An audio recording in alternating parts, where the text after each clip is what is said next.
la rencontre, c'est un peu une expérience, c'est un peu un petit événement, au sens quelque chose qui se passe une fois. Donc, qui va se passer en 3 parties. Première partie avec toi ensemble, où je vais ce qu'on appelle généralement faire une interview, c'est-à-dire que je vais te poser toute une série de questions, j'en ai préparé quelques-unes, mais surtout je vais répondre à partir de ce que tu voudras bien me dire. Le deuxième temps, ce sera moi tout seul dans mon coin. Je vais, à partir en relisant ce que j'ai entendu, je vais essayer de faire un portrait de toi. Là, tout de suite, dans la foulée. Et le troisième temps, ce portrait, je te le ferai. Ouais. C'est bien. Après le spectacle, on va prendre un moment Voilà. pour le lire. Et tu pourras le lire, tu pourras en faire C'est ce toi que tu qui vas veux. le lire. Eh bien, je le lirai avec plaisir alors. Et ce sera un cadeau quelque part. Après ce que tu vas, d'une manière ou d'une autre, m'offrir à travers les questions que je vais te poser, je te ferai un autre cadeau. Et c'est pour ça que je parle d'un petit événement, non pas, c'est pas nécessairement grandiose, mais c'est parce que c'est quelque chose qui va se passer là maintenant. Et si on le faisait demain, ce serait probablement tout autre chose. Alors, quand j'ai commencé à faire des interviews, les gens qui m'ont formé m'ont dit il faut commencer par une question simple. Donc je ne vais pas commencer par une question simple. Parce que j'ai envie de rentrer un peu vite dans le vif du sujet, parce que pour un peu préparer tout ça, j'ai un peu traîné sur le net, je n'ai malheureusement pas vu les spectacles encore. Par contre, j'ai lu Placard, j'ai lu 2-3 livres. Donc, poète, philosophe, homme de scène, je ne sais pas si tu aimes ton théâtre de rue, en tout cas, tu parlais, graveur aussi, t'entendais parler avec. J'adorais écouter parler quand tu parlais, commenter les gravures que tu regardais. Et j'ai envie de, pour commencer, la première question que j'ai envie de te poser, la première chose dont j'ai envie de te faire parler, Plus fort. c'est plus fort. Ah bah oui, alors plus fort, hein, il nous a dit doucement, donc... J'ai dit doucement plus fort. C'est Doucement plus fort. Qu'est-ce qui fait la bascule chez toi entre l'homme du quotidien et ce qu'on va qualifier d'artiste? Qu'est-ce qui fait qu'il y a un moment donné où tu... Il n'y a plus de plus. bascule. Il y a eu un moment quand j'étais encore avec ma vie de famille, tout ça, il y avait des moments où j'étais plus dans ma vie artistique et des moments où j'étais plus dans ma vie de famille.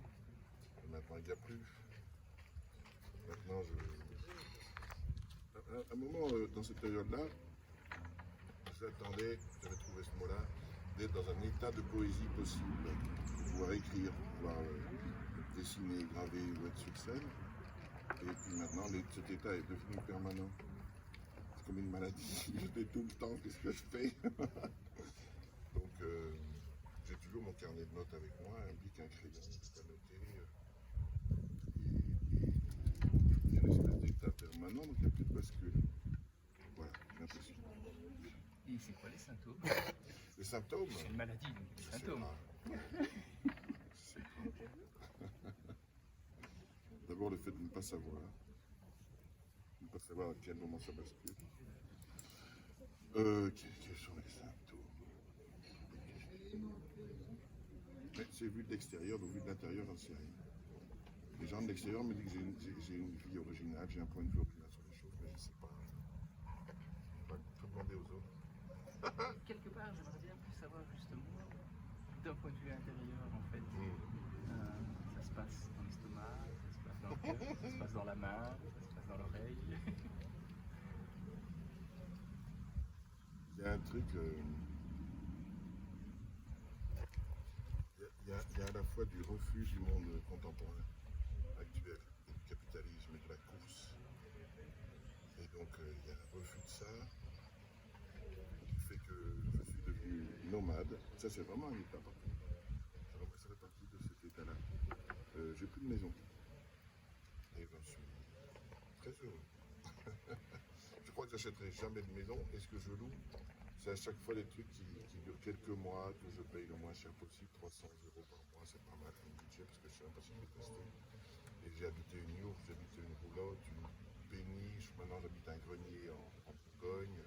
Je ne sais pas combien de temps ça durera. Et puis, quand on me demande où est-ce que j'habite, je dis j'habite plus. Alors je ne sais pas. Mais cet état nomade fait partie des symptômes. Et puis donc ça c'est le refus du monde dans lequel on vit, cette course capitaliste et consumériste que je n'ai pas du tout envie d'approuver et de nourrir. Et puis il y a l'acceptation d'autre chose du coup. Et ça, l'expression d'autre chose, c'est aussi des projets, des choses dans la manière de vivre. Où je fais de l'affichage illégal, je mets de la poésie dans la vie quotidienne. Les spectacles que je joue se jouent dans la rue. Il y a un mélange, justement, tu disais, tu cherchais la bascule, mais il y a un mélange. L'art est dans la vie quotidienne et la vie quotidienne est dans l'art. Pour moi, il n'y a plus de frontières entre les deux. C'est dans la rue que je dois jouer mes spectacles et c'est dans la rue que je vais coller mes poèmes. Voilà, ça fait partie des symptômes aussi, ça. La rue, c'est là que j'habite, c'est là que je suis. Je faisais un SMS à mon amoureuse l'autre jour en disant je dors dehors et je compte l'argent qui est dans mon chapeau, j'ai enfin réalisé mon rêve, je suis mendiant.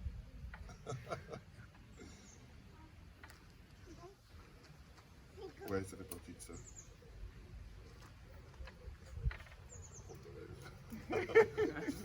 C'est grave, docteur. C'est amusant que tu parles de rue, tu parles d'habiter aussi. Ouais. Et que tu n'habites plus un lieu, mais Ouais. tu habites autre chose. Ne fût-ce que. J'essaye d'habiter le monde entier. Oui, habiter le J'essaye monde. d'habiter le ciel, d'habiter. J'essaye d'habiter ça, l'impalpable. Et j'étais parti pour te poser, de relier sur une question, mais quand tu as dit habiter le ciel, ça m'a renvoyé vers autre chose.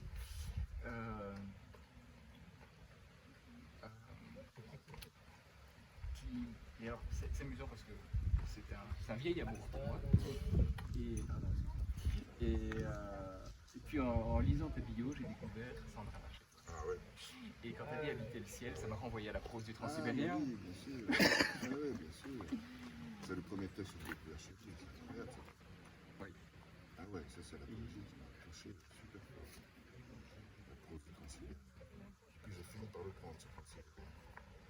J'ai eu une période de 15 ans pendant laquelle j'ai fait le tour du monde. J'ai joué partout, enfin presque partout, au Madagascar, au Vietnam, en Équateur, en Amérique du Sud, tout ça. Et parmi tous ces rêves de voyage, il y avait le rêve de prendre un jour le Transsibérien. Et c'est une très belle histoire parce que tous mes voyages, je les ai faits beaucoup, souvent, parce que j'étais invité à jouer des spectacles à droite à gauche. Et là, c'est une exception. Le Transsibérien, c'est mon père qui en rêvait. Et quand il était pensionné, qu'il a eu 70 ans, il s'est dit j'aimerais bien un jour prendre le Transsibérien. J'ai dit là, je viens avec toi.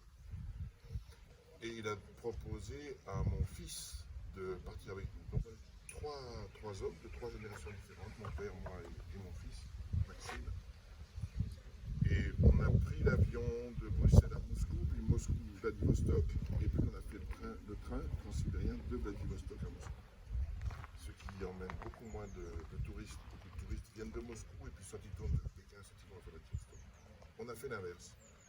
Du coup, on s'est retrouvé dans un train très russe, avec des ouvriers qui rentraient de leur boulot dans la taïga, les wagons 3e classe qui sont juste un dortoir, un wagon de dortoir avec des chaussettes qui puent, des militaires qui jouent aux cartes. C'est incroyable, formidable de vivre ça, formidable. Et tu vois la poésie du monde, tu peux la palper, quoi. Tu dis, waouh, ça existe, c'est trop beau, c'est terrible. Quand tu dis poésie du monde, c'est Ah un oui. autre titre de Sandra. Oh, sûrement, oui. La prose du monde, quoi. Oui, la prose du Transsibérien. La prose du Transsibérien et du monde entier, pardon, du cœur du monde. Mais c'est ça qui fait, enfin, c'est ça que j'essaie de palper. J'essaie de toucher, de transmettre après dans l'écriture ou dans les spectacles. J'essaie d'avoir, de sentir ce cœur qui bat et de toucher et l'humanité qui est là. Enfin, le monde, c'est l'humanité dans ce sens-là. Après, j'essaie de relier plus ouvert aussi. Plus grand. C'est plus grand. Mais c'est moins désespérant. Ah ouais. Il y a le monde, donc l'humanité est en train de faire des grosses conneries, est en train de se trucider allègrement. Heureusement, l'univers est là. Ça croit sur l'univers. Allez, reste ça. C'est quand même bien. Dormir dehors, c'est pas comme ça. T'as vu les espérites? Quoi? T'as vu les étoiles filantes ce jour? Non, ah, c'est vrai, c'est vrai. Il y avait plein de lunes. Ah bon, on a voyé quelques-unes quand même. J'ai envie de rebondir sur autre chose. Que ce soit dans l'écriture et dans ton vocabulaire, il y a des éléments très corporels.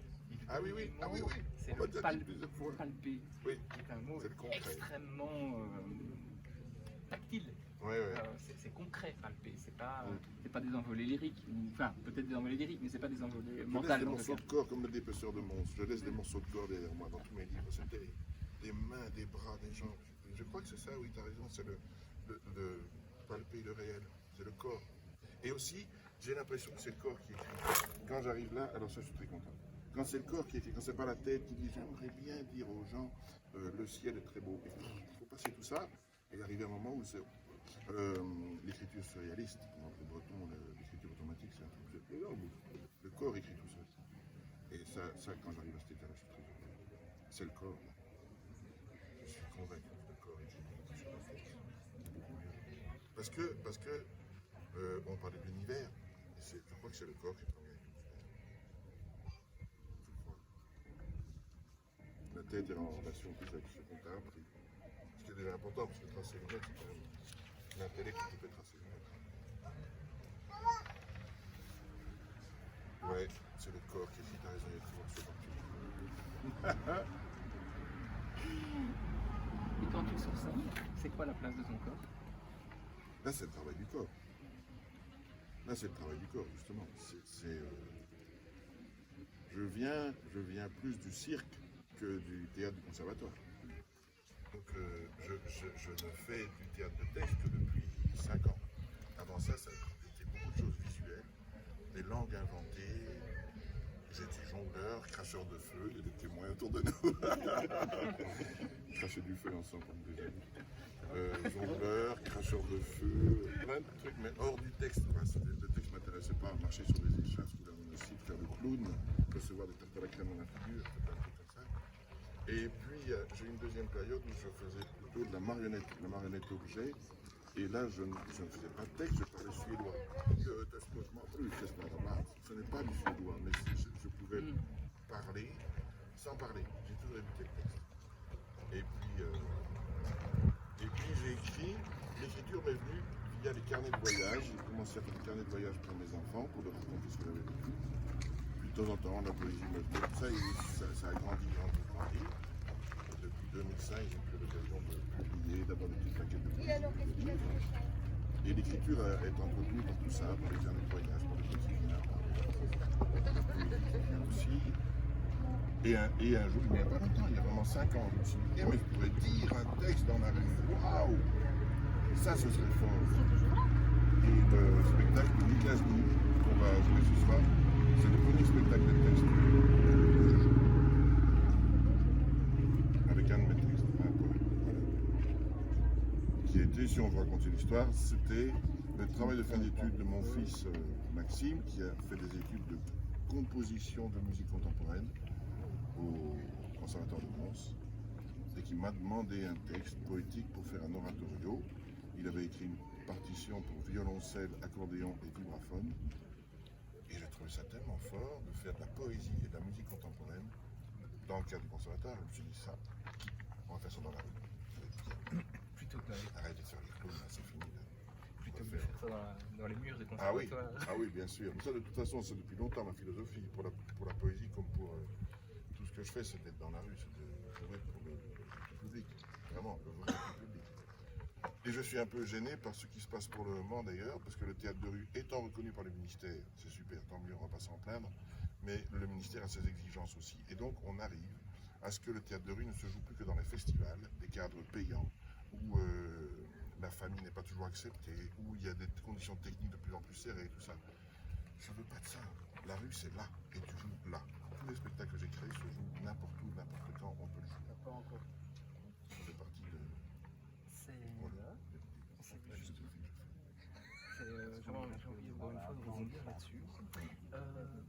parle du spectacle de rue, autrement dit, c'est un spectacle là, autrement dit, c'est ce qui se passe là maintenant, et c'est aussi ce qui se passe fatalement dans une forme d'interaction, dans une forme d'imprévu.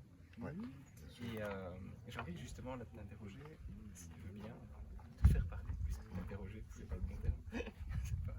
On n'est pas à la police.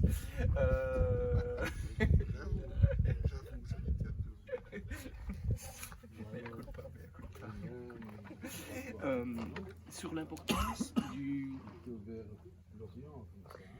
public. Alors, j'ai envie de te faire parler un petit peu plus loin, si tu veux bien, parce que souvent, quand on me fait parler des comédiens, etc., ils disent oui, c'est indispensable, le public, etc. Mais c'est une parole qui est tellement consensuelle qu'elle est chiante. Et donc, j'aimerais bien voir, toi, qu'est-ce que ça change vraiment dans tes tripes? Tu parlais des corps tout à l'heure, d'avoir quelqu'un en face de toi, quelqu'un qui te regarde, quelqu'un qui ne te regarde pas, un enfant qui court, quelqu'un qui s'emmerde. Autrement dire, quelqu'un qui dévore des yeux. Il faut arriver à. Qu'est-ce que ça transforme? Quand tu joues dans la rue, il ne faut pas avoir d'attente. En fait, t'es pas. Dans la salle. Alors, le défi est différent. Dans la salle, le défi, c'est que les gens ont payé chacun 15, 20 ou 25 euros, peu importe. Mais ils ont payé. Et donc, il faut répondre à cette attente qui correspond aux 25 euros qu'ils ont payés. Tu es dans une salle, c'est fermé. Tu reproduis la même chose qu'hier. Tu essaies d'être aussi bon que possible. Et tu dois répondre à ça. Et s'il n'est pas content, le public peut applaudir moins, et voilà. Mais dans la rue, l'enjeu est vachement différent. Il se tire tout de suite, il s'est demandé. C'est tout. Donc il faut, comme tu parles d'interaction, il faut trouver cette complicité avec les gens, il faut être généreux et très... comment est-ce qu'on dit? Oui, c'est généreux le mot. En empathie avec les gens et de trouver ce contact-là. Après, il est tout à fait normal aussi qu'une partie des gens te regardent et qu'une autre partie se tire. Ça fait partie du jeu, c'est pas très grave. Tu t'appuies sur ceux qui restent là. Et on essaye de créer, dans le travail de création, de répétition, de créer des spectacles qui plaisent autant aux enfants qu'aux adultes, si c'est possible aussi à ceux qui parlent une autre langue, ou aux personnes qui ne te voient pas. C'est du vrai tout public, là. Les gens ont ou pas une culture théâtrale, ils sont âgés, ils sont vieux, ils sont petits, ils sont aveugles, ils parlent une autre langue, en fait, c'est du vrai tout public, là. Tu choisis pas. Tu peux pas mettre à l'entrée pour enfants de 12 à 16 ans, de 15 ans. Ça n'existe pas, tu peux être sélectionné. Tu joues pour n'importe qui, et il faut le savoir. Une partie du public va s'écrémer, c'est normal. Il y a des gens qui ne se sentent pas concernés, qui s'en touchent pas, ça dépend. Mais ceux que tu touches, et quand tu réussis à toucher des gens auxquels tu t'attendais pas, ah, quelle satisfaction! Mais vraiment, des gens qui ne voient pas, des gens qui ne parlent pas ta langue et qui viennent te dire après, c'est beau, ben, vous n'avez pas compris ce que j'ai dit, j'ai tout dit en français, vous ne parlez pas français. Non, mais ça marche, quelque chose qui marche. Et le spectacle de ce soir a cet avantage-là pour le moment, en tout cas, il fonctionne très bien sur un tout public, les enfants ne s'emmerdent pas, alors que c'est quand même 50 minutes de poésie métaphorique et bien balancée. Mais il y a du visuel qui va avec, il y a du jeu promesse, il y a des choses qui font que... Voilà, dès la création, il faut y penser. Et inversement, là je t'entends beaucoup dans une forme, toi tu fais pour le public, tu t'adaptes au public. Tu parlais tout à l'heure d'état poétique. Qu'est-ce que cette présence du public transforme en toi au moment de la scène? Ça c'est le métier de comédien. Oui, je sais, mais... Tu t'allumes. Il y a un moment où tu t'allumes, tu fais hop, on y va. Ça, tu ouvres le plexus devant et tu donnes, tu t'allumes. Ça, c'est un truc professionnel. Je ne sais pas l'expliquer autrement. Mais c'est l'expérience aussi qui fait ça. Il y a encore du trac. Mais un tel plaisir de passer au-delà que ça te remplit de batterie immédiatement et tu y vas. Et dès le premier éclat de rire ou la première réaction du public, tu dis ça marche ou pas. Tu peux aussi te dire merde, c'est une journée difficile. Oui, on continue. Et alors, ça vient plus tard. Ouais, ça va, je l'ai eu. Et quand tu te dis merde, ça marche pas, qu'est-ce qui se passe? Il ne faut pas se dire ça. Il faut dire ce gag ne marche pas encore, le suivant marchera.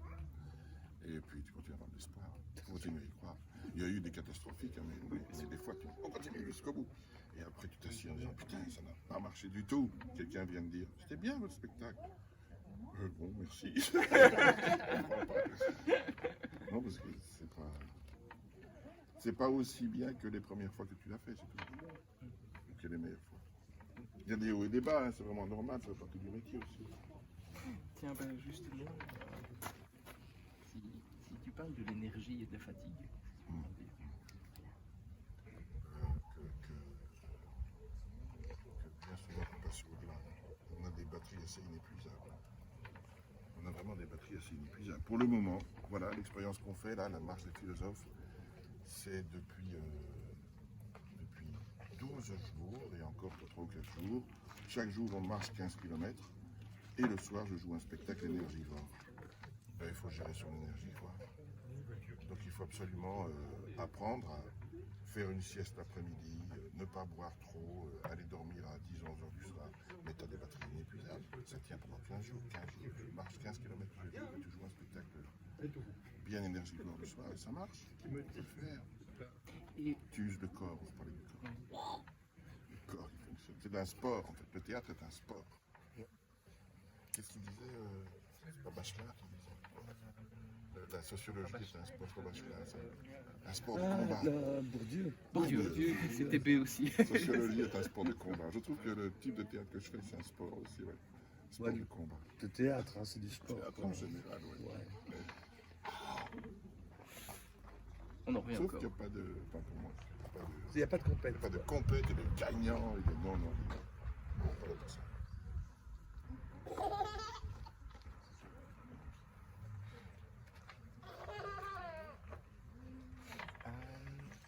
On en revient encore. Mm. Et deux choses que tu as dit tout à l'heure, ça nous tourne tout à l'heure, quand tu as dit, voilà, je n'avais pas imaginé faire du théâtre de texte, et puis la voix est venue. Tu as dit aussi un autre truc. Oui, je faisais des théâtres en parlant suédois, en langue inventée, etc. Et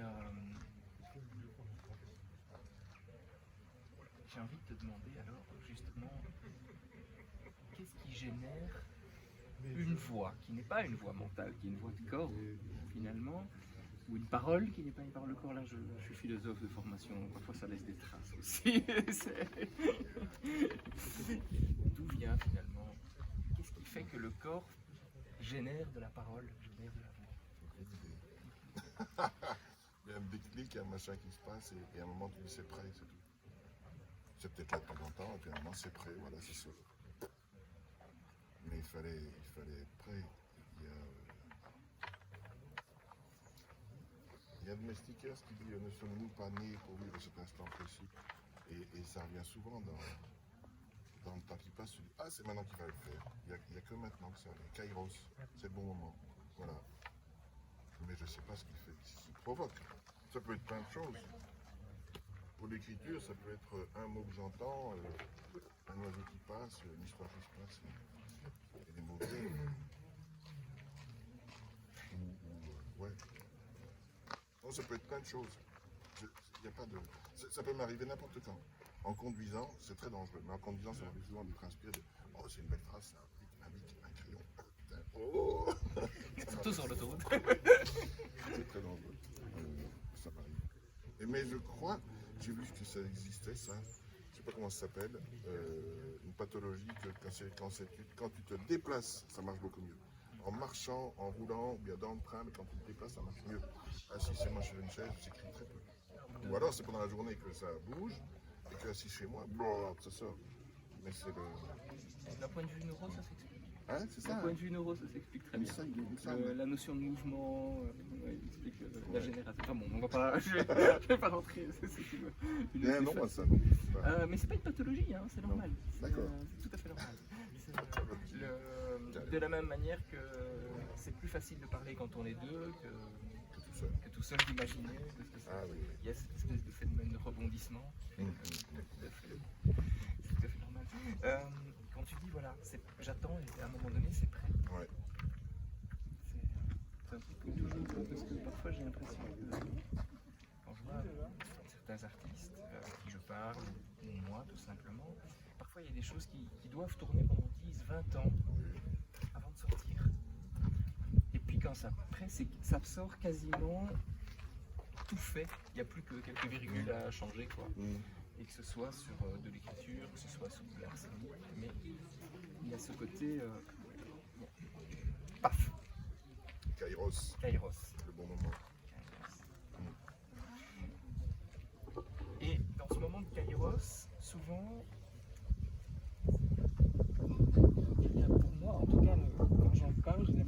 qualité émotionnelle particulière.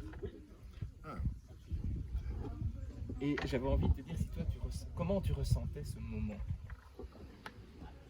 D'émotion, de... Ce moment où tout à coup, on sait que c'est Ah. là. On sait que cette phrase-là, elle est bonne, Ouais, alors qu'on s'est chiné dessus pendant Ouais. 3 heures avant, et puis on dit, ouais. c'est là. Et à la limite, on sait même si on l'a pas encore écrit, on Ouais. sait que c'est là, ou si le geste qu'on a posé, on sait qu'on l'a pas encore fait, mais on sait que le geste qui va venir dans 3 minutes, ça sera le bon. Comment voilà. Et chez moi, je parle d'une émotion artistique maintenant. T'as vraiment une c'est- satisfaction, quoi, à ce moment-là, c'est sûr. Mais c'est pas fini, c'est jamais fini. Non, c'est joli. C'est jamais fini. J'aime bien cette idée. Que ce soit jamais fini. Que c'est juste, mais c'est pas fini. Et tu peux continuer à chercher. Je suis satisfait d'un certain état, mais c'est pas un produit. c'est pas trouvé. On peut encore trouver plein d'autres choses. On peut inventer plein d'autres choses. On peut continuer à chercher. C'est chercher qu'on fait, c'est là qui est bien. C'est ça qui est bien. Tu sais ce que tu cherches? Non, pas du tout. Mais j'y vais. Je sais pas où je vais, mais j'y vais. Oui. Parce qu'il y a des chercheurs Déterminé. qui cherchent, on en trouve. C'est ça, On ouais. trouve en danger. Exactement. Je jette un petit coup d'œil sur l'heure parce qu'il est déjà presque 6 heures. Qu'est-ce que. Je vais encore essayer de te prendre 5 minutes avant de te rendre à ton truc.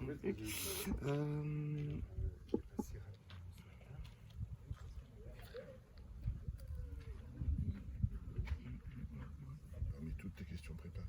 Ouais. J'ai un... Diogène, j'aime bien Diogène. T'as écrit Diogène? Non, Non, dialogue. Dialogue, oui. Bon, on en a un petit peu parlé. Voilà un tout à l'heure. philosophe que j'aime, c'est Diogène. Oui, ça m'étonne pas. Les stoïques. Les stoïques qui satisfont peu. Les cyniques qui vivent comme des chiens. Qui ont de l'humour. Qui vivent avec rien. C'est pour ça qu'on disait.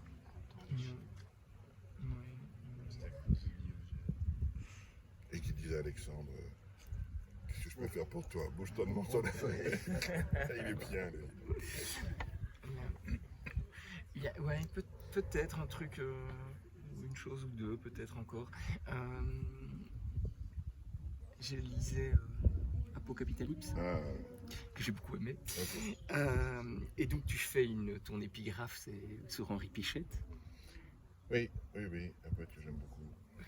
J'étais assez étonné parce que oui, il se fait que je connaissais Henri Pichette, enfin, pas personnellement, hein, Pas très connu, mais il n'est pas très connu et quand je dis ah tiens, c'est Le marrant. texte cité là est magnifique. Celui-là, je ne le connaissais pas d'ailleurs. Je connaissais c'est un poème, mais pas celui-là.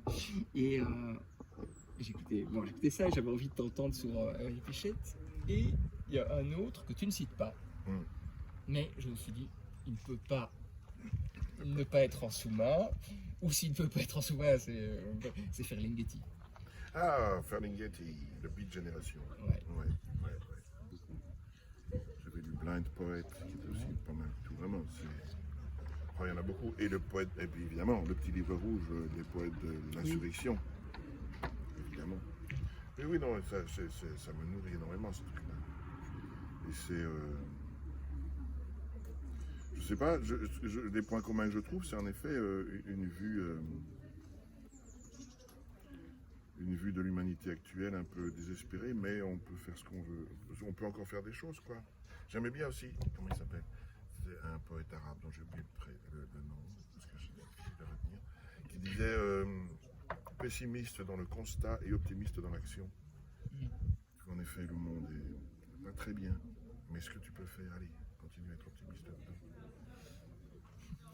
Qui nous renvoie à notre discussion avant. Mais sur, oui, tout à l'heure, sur l'état du monde d'aujourd'hui, quoi. On est quand même Pessimiste par raison et optimiste par nécessité.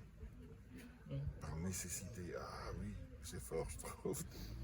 C'est obligé. Non, c'est pas obligé. C'est là, quoi. Il faut le garder. J'ai des enfants qui ont la trentaine d'années maintenant et j'ai des petits-enfants.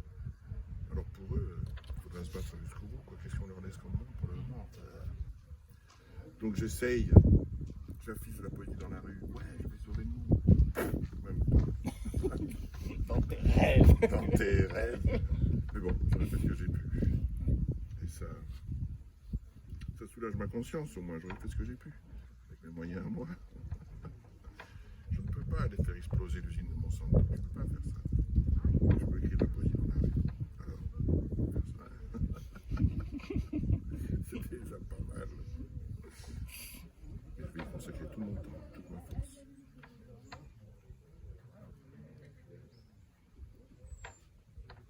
Mais tu verras tout à l'heure, Michael Nini, le message sous-jacent sur le monde d'aujourd'hui, dans ce jeu clownesque. Tu estimes que tu fais de la poésie ou des textes ou du spectacle à message? Je sais pas. Oui, non. Oui, bien sûr, il y a toujours un fond derrière, il y a une philosophie derrière, il y a une idée du monde. Mais j'accorde beaucoup d'importance à la forme, pour que ce soit pas... C'est pas un discours scientifique, c'est pas un discours politique. Il y a un message au fond de cette forme que j'essaie de faire passer par l'émotion, la surprise ou le... Donc il y a une réflexion, il y a un message, ouais. Globalement, le message, c'est je vous aime, faites attention à vous. C'est pas de la poésie à thèse. À thèse. Je vous aime, faites attention à vous. Ouais. Oh, j'aime bien aussi une phrase de Julos Bocarme, que je prends vraiment pour mienne aussi, c'est je suis venu vous dire que tout était possible. Et ça, c'est le rôle de l'artiste. Donner ou rendre de l'espoir aux gens. Tout est possible. Allez-y, les gars. Et dans le monde actuel, il faut continuer à le dire et à convaincre les gens parce que ça ne va pas être facile. Effectivement. Ah, pas le régisseur. La régisseur. Ben écoute, Non, je crois que c'est lui. si c'est le régisseur, je propose de te rendre le régisseur. J'ai juste envie de te demander si toi, t'as encore, mon gars, après cette petite heure qu'on vient de passer là ensemble. On a passé une heure déjà? Bah quasiment, hein, il est 18h. Ok. 3 quarts d'heure. Si toi, t'as encore envie de dire quelque chose de particulier en écho à ce qu'on vient de se raconter. Non, si tu as lu Apocapitalisme, pour moi c'est le plus achevé de mes bouquins pour le moment. Donc si tu as lu ça, je suis très content. Je crois que tu as déjà une bonne partie de ma pensée et de ce qu'on vient de répondre. Je finis un interview. Mais vous pouvez rester. C'est super. Salut les C'est pas un souci non plus, merci.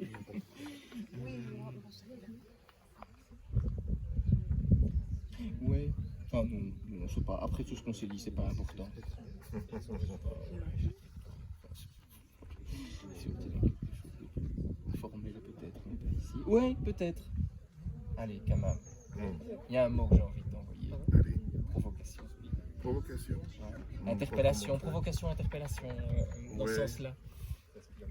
Provoque, c'est pas trop mon truc dans la mesure où je vois Provoque comme Gainsbourg qui fait brûler ses billets devant la téméraire. Bon, je dis, oh, non, c'est pas mon truc.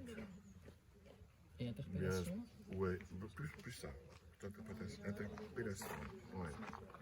En tout cas, je veux m'adresser au public et dire au monde quelque chose. Et par les moyens que j'utilise, c'est ça, ouais. Je provoque, je suis pas. Je vais pas me balader tout nu, ça a déjà été fait 10 000 fois. Ce n'est même plus provoquant, ça. C'est même plus provoquant. Allez dire fuck le roi. Oh non, c'est pas très intéressant. Surtout en Belgique. On s'en fout. Nous, la provoque, ça fait partie d'une mode qui en avait peut-être besoin, hein, le monde en avait peut-être besoin, mais maintenant tout est possible dans la forme provocation. Non, pas mon truc. Mais interpellation peut-être, ouais. Oui, de toute façon, oui. S'adresser aux gens et leur dire quelque chose. C'est une belle phrase, s'adresser aux gens pour leur dire quelque chose. Ah ça oui, c'est pour ça que je vais dans la rue. Je ne me limite pas au... C'est un peu le... Oui, ça fait vraiment partie de ma philosophie, de ma manière de travailler. C'est que le théâtre se joue hors du théâtre et les œuvres d'art sont hors des galeries d'art. Donc c'est dans la rue et c'est interpeller les gens, oui, vraiment, les gens. Toucher un public le plus large possible.